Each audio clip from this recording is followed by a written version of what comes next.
অন্তর দিলাম বিছাইয়া, বৈশালাও না জিরাইয়া।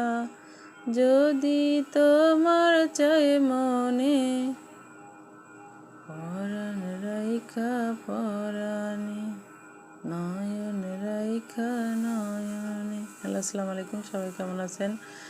আমি রুই মাছের মাথা দিয়ে লাউ রান্না করব। এই জন্য রুই মাছের মাথাটা সুন্দর করে ভেজে নিয়ে সাইডে রেখে দিছি। এরপরে মরিচ আর পেঁয়াজ কুচি দিয়ে সুন্দর করে একটু ব্রাউন করে ভেজে নিয়ে এর মধ্যে দিয়ে দিলাম পরিমাণ মতো সব ধরনের মশলা, পরিমাণ মতো লবণ, আদা বাটা, রসুন বাটা, জিরা গুঁড়া, ধনিয়া গুঁড়া, মরিচের গুঁড়া, হলুদের গুঁড়ো দিয়ে সুন্দর করে একটু পানি দিয়ে মশলাটা কষাই নেব। কষাই নিয়ে একটু মাখা মাখা হয়ে আসলে তারপর লাউটা দিয়ে সুন্দর করে লাউটা কষাই নেব।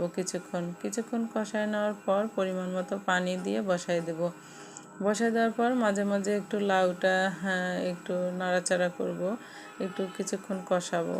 কষানোর পর যখন একটু হয়ে আসবে তখন মাথাটা দিয়ে দেবো। অনেকে একটু ভাঙিয়ে দেয় মাথাটা।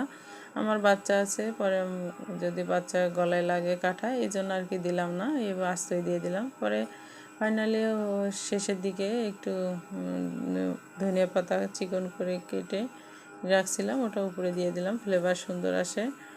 ফাইনালি আমার রুই মাছ দিয়ে রান্না শেষ হয়ে গেল। যদি ভালো লাগে লাইক কমেন্ট শেয়ার করবেন। আল্লাহ হাফেজ, আসসালামু আলাইকুম, ভালো থাকবেন সবাই।